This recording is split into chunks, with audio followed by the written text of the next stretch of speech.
नमस्कार, आई Indian analysis देख रहे हैं आप और मैं हूं आपके साथ दिव्या। छत्तीसगढ़ की सियासत में एक बार फिर गौरक्षा पर बहस छिड़ गई और ये बहस पूर्व मुख्यमंत्री भूपेश बघेल के एक बयान के बाद शुरू हुई है। हरेली तिहार पर अपने आवास में आयोजित कार्यक्रम में भूपेश बघेल ने कहा कि सरकार गौवंश की रक्षा में विफल हो रही है। छत्तीसगढ़ के मवेशी नॉर्थ ईस्ट बांग्लादेश के रास्ते यूरोप पहुंच रहे हैं, जहां बीफ के लिए उनका कत्ल हो रहा है। भूपेश ने कहा कि ये स्थितियां इसलिए बन रही हैं कि सरकार गौरक्षा के प्रति बेपरवाह है। उनके शुरू किए गए गौठान बंद करा दिए गए। भूपेश के इस बयान के बाद साय सरकार का गौरक्षा अभियान सवालों के घेरे में है। हालांकि भाजपा बघेल पर हवा में लाठी भाजने के आरोप लगा रही है। क्या है गौरक्षा के दावों और विफलता के आरोपों का सच, इसी पर हम चर्चा करेंगे, लेकिन उसके पहले सुन लेते हैं कुछ प्रतिक्रियाएं।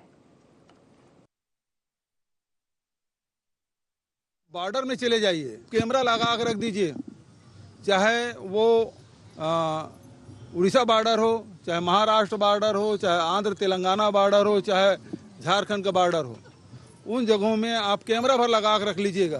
कितनी गाड़ियां ट्रकों में भर के मवेशी भर के जा रहे हैं, इसका आप देख लें। तो छत्तीसगढ़ से लगातार मवेशी तस्करी हो रही है और सरकार एक भी गाड़ी रोकने में कामयाब नहीं हुई।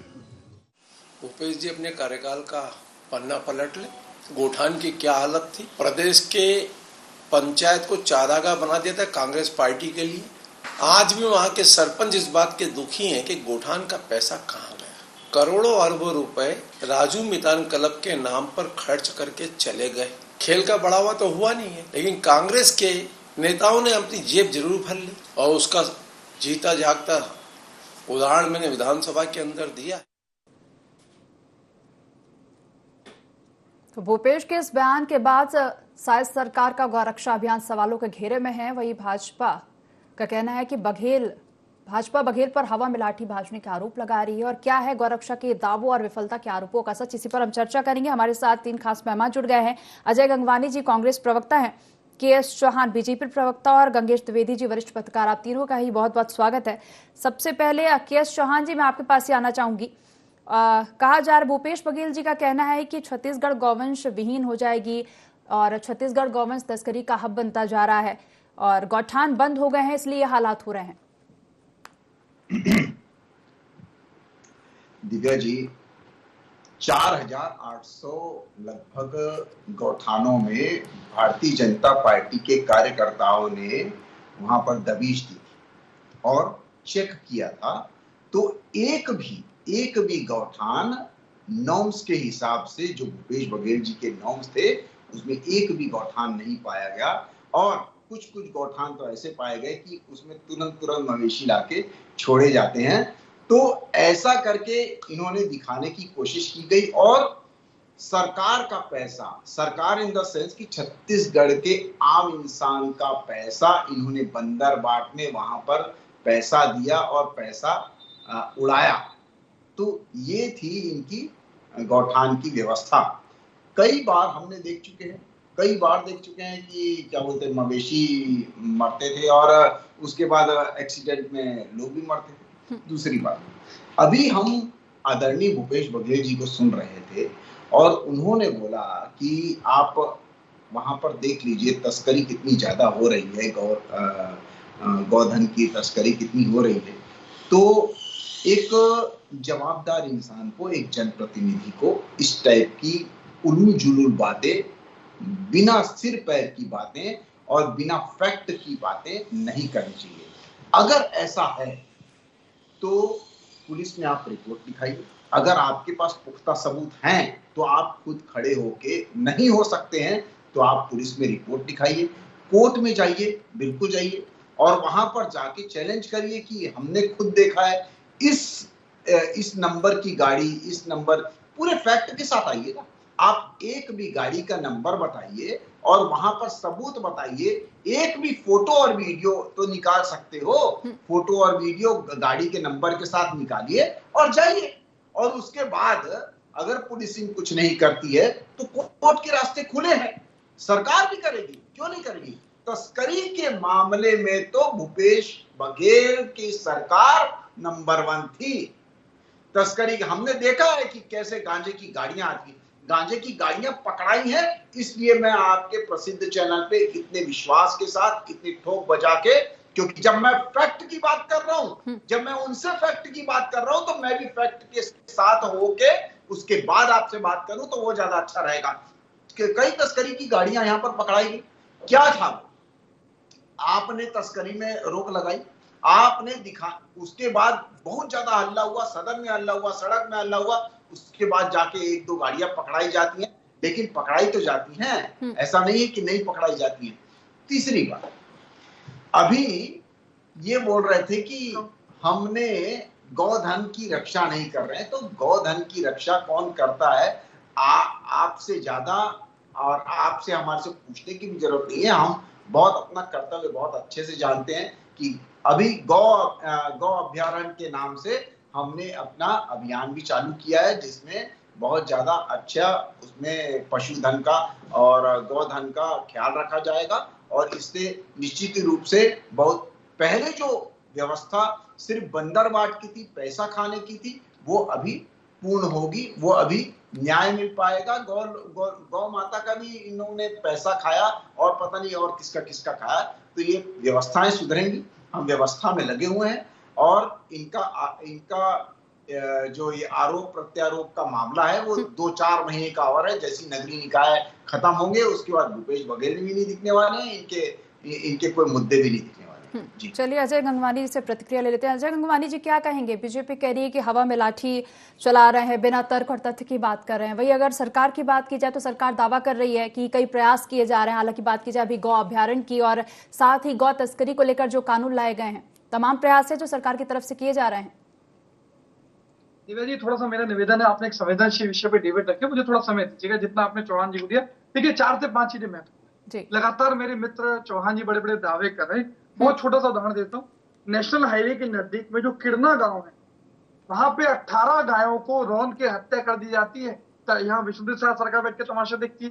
कुछ ही दिन पूरे नेशनल हाईवे पे एक कंटेनर मिलता है जिसमें 100 गायें भरी हुई थी। उनको जब पकड़ा गया तो 13 गायें उसमें मौत मिलती है। गाय और गोबर पे राजनीति करने वाली भारतीय जनता पार्टी सिर्फ दिखावे के लिए, राजनीतिक पाखंड के लिए, वोटों के धुलकड़ के गाय और गोबर का दुरुपयोग करती है। आज लगातार 8 महीने में जिस प्रकार से दिख रहा है कि गाय और गोबर की कोई चिंता नहीं है। एक और महत्वपूर्ण उदाहरण देता हूँ। बलौदा बाजार के निकट जो मर्दा गांव है, वहां पे 20 गौवंशियों का दम घुटने से मौत हो जाती है। इसके जिम्मेदार वहां के गांव वाले नहीं, ये तत्कालीन भारतीय जनता पार्टी की सरकार है। ये लगातार इनकी जो लापरवाही है, गौवंश के प्रति इनकी जो रवैया है, जो उपेक्षापूर्ण, वो लगातार इस बात का प्रयास है। दूसरी महत्वपूर्ण दिव्या जी, छत्तीसगढ़ राज्य 7 राज्यों की सीमाओं से जुड़ा है। मैं स्पष्ट रूप से कह रहा था, हमारे भूपेश जी भी ने कही, अगर नैतिक साहस है, आपकी नियत नीति मंशा है, तो सारी सीमाओं पे कैमरा लगाइए। लगातार 8 महीने के अंदर लगातार गौवंश की तस्करी हो रही है। और दूसरी महत्वपूर्ण बात, आप गाय और गोरू में राजनीति करते हैं। अभी जो कृषि कानून लागू किए गए, जो नए इनके द्वारा आज कहने का अपने पूंजीपति मित्रों को फायदा पहुंचाने के लिए बैकडोर से कृषि के 3 काले कानून को लागू करने का प्रयास करते हैं। उसमें दिव्या जी एक महत्वपूर्ण प्रावधान है कि छत्तीसगढ़ के गौवंश को अब ये निर्यात कर सकते हैं। भैया एक तरफ आप गौवंश संरक्षण की राजनीति करते हैं और दूसरी तरफ ऐसे नियम प्रावधान कानून लागू करते हैं जानबूझकर, ताकि यहाँ के गायों का, यहाँ के पशुधन का, आज वहां पे जो यूरोप की कंट्रियां है, ये अरब कंट्रीज है, वहां पे गौ में हत्याएं करें, उसको आप प्रयास को लागू कर रहे हैं। ये दोहरा क्षेत्र क्या है? दूसरी महत्वपूर्ण बात, भैया आप हमारी सरकार बैठने के बाद हमारी जो अच्छी योजना है, आप गोधन योजना का विरोध करते हैं। आपके प्रधानमंत्री नरेंद्र मोदी नीति आयोग की बैठक में हमारी गोधन योजना की तारीफ करते हैं। आप ही की भारतीय जनता पार्टी की सरकारें उत्तर प्रदेश, मध्य प्रदेश में लागू करती है। संसद की कृषि की स्थायी समिति जब हमारे पास आती है, वो बोलती है गोधन योजना अच्छी योजना है, इसको पूरे देश में लागू करना चाहिए। या तो प्रधानमंत्री झूठ बोल रहे हैं, या कृषि की स्थायी समिति झूठ बोल रही है, या भारतीय जनता पार्टी के प्रवक्ता झूठ बोल रहा है। ये कोई तो निर्णय कर ले, आखिर इन तीनों में आखिर झूठ बोल कौन रहा है? महत्वपूर्ण बात यह है कि एक रोजगार सृजन के माध्यम से गौवंश का संरक्षण हो रहा है, वर्मी कंपोस्ट के माध्यम से कृषि सुधार हो रहा है। ऐसी अच्छी योजना को सिर्फ इसलिए विरोध करना क्योंकि विपक्ष को क्रेडिट ना मिले, ये किसी प्रकार से स्वीकार नहीं है। और दिव्या जी एक महत्वपूर्ण बात, आप 15 साल सका में रहे, 17,000 गायें आपके समय मौत हो जाती है, आप बैठ के तमाशा देखते हैं। आपके समय शगुन गौशाला, फूलचंद गौशाला, यहाँ पे मंदिर औसत की गौशाला, करोड़ों रुपए का अनुदान देने। चलिए अजय जी, केएस जी कुछ कह रहे हैं, सुन लेते हैं। आपकी जिम्मेदारी कौन लेगा? आपके हरीश वर्मा जो जनपद उपाध्यक्ष। चलिए जवाब ले लेते हैं केएस चौहान जी से। केएस चौहान जी। दिव्या जी, इन्होंने बोला कि एक गाड़ी पकड़ाई गई है जिसमें 100 गौ माता है, ठीक है। अब उसकी एफआईआर करवाई आपने, अभी विपक्ष में क्या चौहान जी? अभी सत्ता उसकी एफआईआर करवाई क्या आपने? पढ़ लीजिएगा दैनिक भास्कर उसकी एफआईआर करवाई और सारे मीडिया में पूरी खबर आई थी। भारतीय जनता केएस चौहान जी, पार्टी अजय जी एक एक करके प्रतिक्रिया दीजिए। केएस चौहान जी बोलिए। मैं बोल रहा हूँ दिव्या जी, अगर उसकी एफआईआर हुई है तो उसमें कौन से भारतीय जनता पार्टी के जनप्रतिनिधि या कार्यकर्ता संलग्न है, वो अभी इसमें इस डिबेट में ये कांग्रेसी प्रवक्ता ये अभी बताएं। दूसरा, आपने बोला कि सड़क हादसे में गौ माता की हत्या हो गई थी, तो मैं आपको याद दिला देना चाहता हूं कि जुलूस में आपके कार्यकाल में जुलूस में दो बार ऐसी हत्याएं सिर्फ गौ माता की नहीं, इंसानों की हुई थी, आपको याद दिला दूं। तीसरी बात, हाँ, हमने बोला है जी, जो भी अच्छी बातें होंगी उसका हमने बोला है कि ये अच्छी बातें होनी चाहिए, इम्प्लीमेंटेशन होना चाहिए, लेकिन इम्प्लीमेंटेशन आपका होता नहीं था ना, जिसका हमने प्रत्यक्ष भी दिया और प्रमाण भी दिया। 4800 आपके गौठानों में हमने दबिश करके। दूसरी बात, अभी ये बोल रहे थे बिना सिर पैर की बातें जिसमें कोई तथ्य नहीं था कि ये हुआ वो हुआ, उसमें आप मेरे को एक बात बता दीजिए कि सरकार की उसमें क्या गलती थी। और तीसरी बात, आपका 2020 में एक कोठरी में 70 गायें मर जाती हैं, 2021 में 2021 में 19 और 2022 में 28 गायें कोठरी में सिर्फ मर जाती हैं, और जो रोडों पे मरती हैं वो एक अलग बात थी। और चौथी बात, इस प्रसिद्ध चैनल में कांग्रेसी प्रवक्ता इतना झूठ बोलते हैं कि 17,000 मैं दिवेदी आपत्तिजनक बात कर रहे हैं, आंकड़ा बता दें कि 17,000 गायें कब मारी गई, और उसमें केएस चौहान जी, अजय जी एक एक, आपकी जिम्मेदारी, अजय जी आपकी सुनेंगे, लेकिन पहले केएस जी को बोलने दीजिए। बता दे अजय जोगवानी जी, अगर मेरे बीच में आप बोलोगे झूठ बोलेंगे, आपके बीच में बोलूंगा। अजय जी आप ध्यान में रखना, मैंने आपकी बातें सुनी है। ठीक है केएस जी, अजय जी की सुन लेते हैं। अजय जी क्या कह रहे हैं, चलिए मैं दिवेदी कंप्लीट कर लूं, मेरा निवेदन है आपसे। अजय जी, मैं निवेदन करता हूं अभी आपका। ठीक है गंगेश जी, आपसे प्रतिक्रिया लेना चाहूंगी कि छत्तीसगढ़ में गौरक्षा को लेकर किसकी नीतियां बेहतर है? लगातार देख रहे हैं कि दोनों ही पार्टियां आरोप और प्रत्यारोप लगा रही है एक दूसरे पर, और दोनों ही तथ्य भी पेश कर रहे हैं। क्या लग रहा है किसकी नीतियां बेहतर हैं? देखिए, नीतियां बेहतर अगर होती दोनों की, तो दोनों जगह दोनों के कार्यकाल में गौरक्षा वाला की समस्या ही खत्म हो जाती। सच्चाई ये है कि न तो पहले रुकी थी गौ तस्करी, न आज रुकी है। कांग्रेस शासन काल में भी लगातार इस तरह की खबरें आती रही। इसके अलावा जो आवारा पशुओं की समस्या है, इसमें तो पूरे गांव के लोग मैं जिम्मेदार समझता हूँ। जिन गांवों में गांव के लोग जब तक गाय दूध देती है तब तक गाय को अपने घर में रखते हैं और अच्छे से उसका लालन पालन करते हैं। जब गाय दूध देना बंद कर देती है उसको छोड़ देते हैं, आवारा मवेशी की तरह उसको छोड़ दिया जाता है। ये तो गांव की जिम्मेदारी है। अगर लोग सही ढंग से संरक्षित करके रखें मवेशियों को, तो क्यों उनकी तस्करी होगी? और जो एकदम बूढ़ी हो जाती गाय, उनको कोई देखने वाला नहीं रहता कि वो गाय कहाँ है, कहाँ गई। अभी तो पता रहता, अभी तो उसी का फायदा तस्कर उठाते हैं, उसको लेके दूसरे राज्यों में एक्सपोर्ट कर देते हैं, तो उसको गाड़ियों में भर के ले जाते हैं। मुझे लगता है कि इसमें पॉलिसी बहुत ज्यादा कारगर नहीं है, इसमें एग्जीक्यूशन का मामला है एक्चुअली ये। इसमें पुलिस प्रशासन को खास तौर पर जिम्मेदार मानना ज्यादा चाहिए, क्योंकि स्थानीय स्तर पर पुलिस को पूरी की जानकारी रहती है, जानकारी में सारी चीजें होती हैं। अगर किसी सीमा से क्रॉस हो रहा है कोई ट्रक गाय से भरा हुआ, तो निश्चित तौर पर पुलिस के जिम्मेदारी की जानकारी में आता है। कहीं ना कहीं वहां पर थाने, या तो थाने स्तर पे कुछ ना कुछ लोग मैनेज करते होंगे, या फिर ऊपर अधिकारी स्तर पे कुछ ना कुछ मैनेज करते होंगे। तो ऐसी स्थिति में अभी जो वर्तमान में चूंकि भाजपा की सरकार है, भाजपा सरकार को निश्चित तौर पर ध्यान देना चाहिए कि इस मामले में सारे थानों को, खासतौर पर जो बॉर्डर वाले थाने, जैसे सरगुजा में इधर बलरामपुर के आगे वाड्रफनगर का थाना, इस तरफ चिचोला बॉर्डर, जांगीर अपना राजनांदगांव साइड, इस तरह जो अलग अलग जो बॉर्डर के थाने हैं उनको खास तौर पर चेक करने की जरूरत है, वहां पर कड़ाई करने की जरूरत है, क्योंकि कई ऐसे मामले हुए जिसमें पत्रकार लोग पीड़ित हुए। मैं आपको किस्सा मतलब बहुत ही शॉर्ट बता रहा हूँ। पिछले कार्यकाल में हमने देखा है, एक पत्रकार ने गौ तस्करों के खिलाफ लगातार खबर लिखा सरगुजा में, बाद में गौ तस्करों की रिपोर्ट पे उस पत्रकार को अंदर कर दिया गया, बजाय गौ तस्कर के ऊपर कार्रवाई करेंगे, और 6 महीने तक अंदर रहा। और उसमें लगातार जब संगठन दबाव बनाए और मुख्यमंत्री की जानकारी में जब बात आई, तब उन्होंने उसकी रिहाई कराई। मतलब उसमें यह था कि 5-6 थाने इकट्ठे होकर उसके खिलाफ लामबंद हो गए थे। तो मुझे लगता है इसमें निश्चित तौर पर एग्जीक्यूशन लेवल पे कड़ाई करने की जरूरत है, प्रशासनिक स्तर पर कसावट लाने की जरूरत है। कलेक्टर और एसपी को इस मामले में शासन अगर टाइट करे, निश्चित तौर पर गौ तस्करी रुक सकती है, तो कोई दो।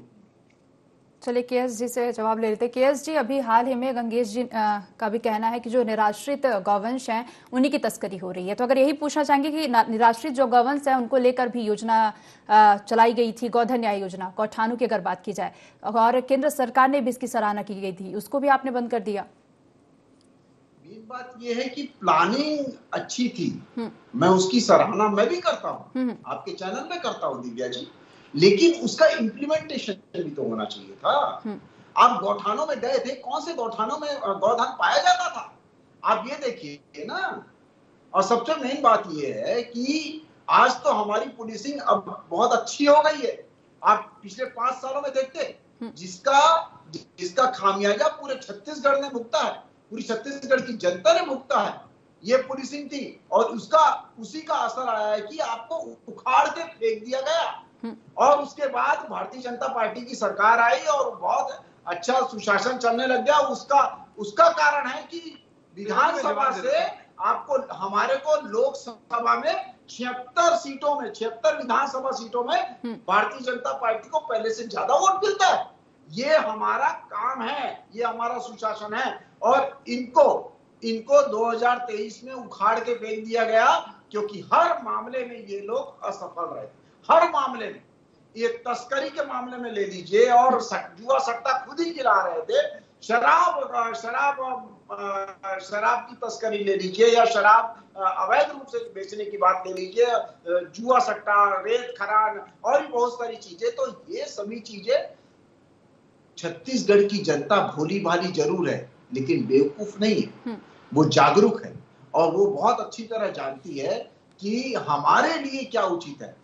जनता क्या रहती है दिव्या जी, जनता किसी पार्टी विशेष की नहीं रहती है, वो हमारे लिए आज क्या उपयुक्त है और कौन सही तरीके से सरकार चला सकता है, उसके कारण वो वोट देने जाती है।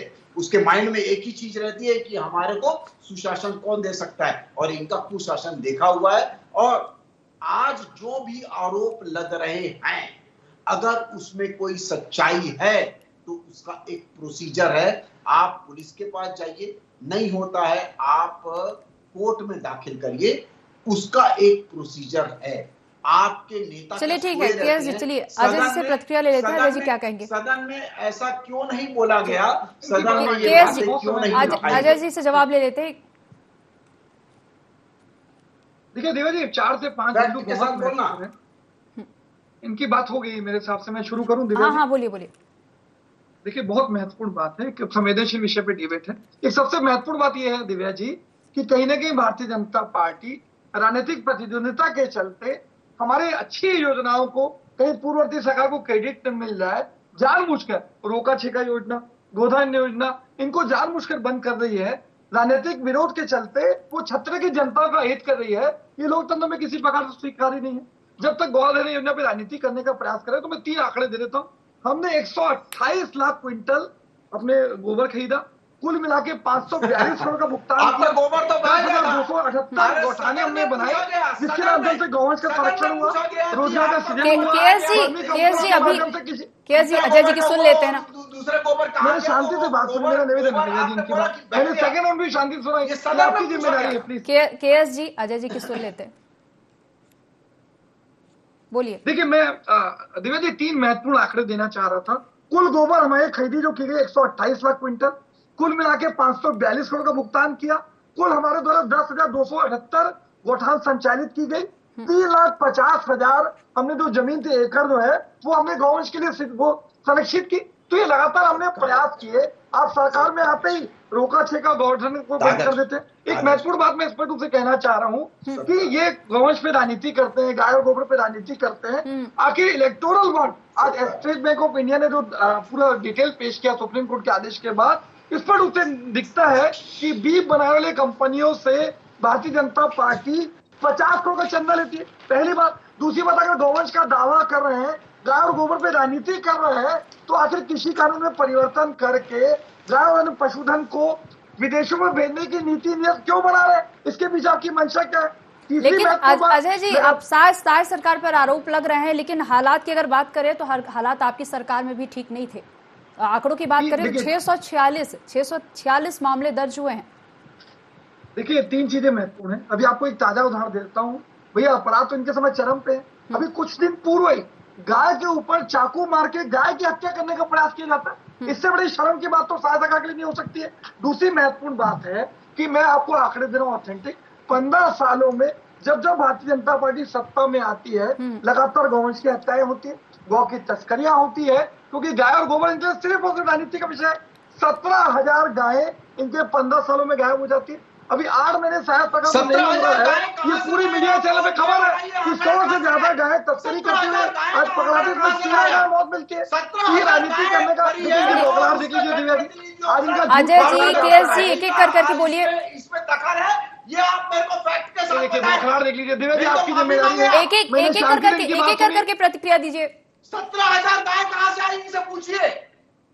ये 15 सालों की बात करना चाह रहा है। 15 साल की गाय कहाँ से आई, कैसे मरी, और हद्दों की झूठ बोलने की। दिव्या जी देखिए, देख लीजिए, क्या बोलेंगे, पूछिए इनसे।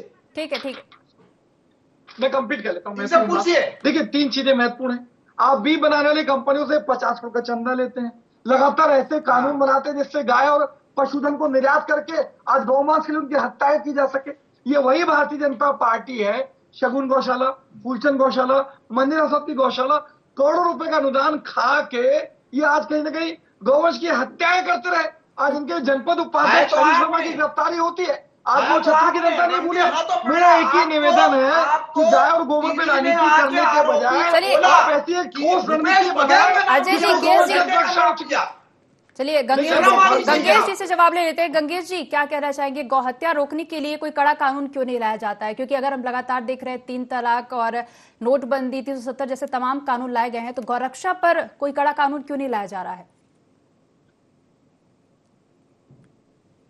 गौरक्षा को लेकर नहीं, यह है कि गौ हत्या को लेकर वास्तव में जरूरत है कि जब भी जो कुछ दिन पहले घटना हुई कि 14 लोगों को मनोरंजन पास गाँव में समिति के लोगों ने बंद कर दिया और उसका भी उसको भूल गए, तो दरवाजा नहीं खोला। जब उनकी लाश सड़ने लगी तब लोगों ने ध्यान देना शुरू किया। तो ये तो निश्चित तौर पर जघन्य हत्या का मामला है। जब आप अपनी गाय हमारी माताएं होती हैं, गौ को माता की ट्रीट क्यों नहीं करते?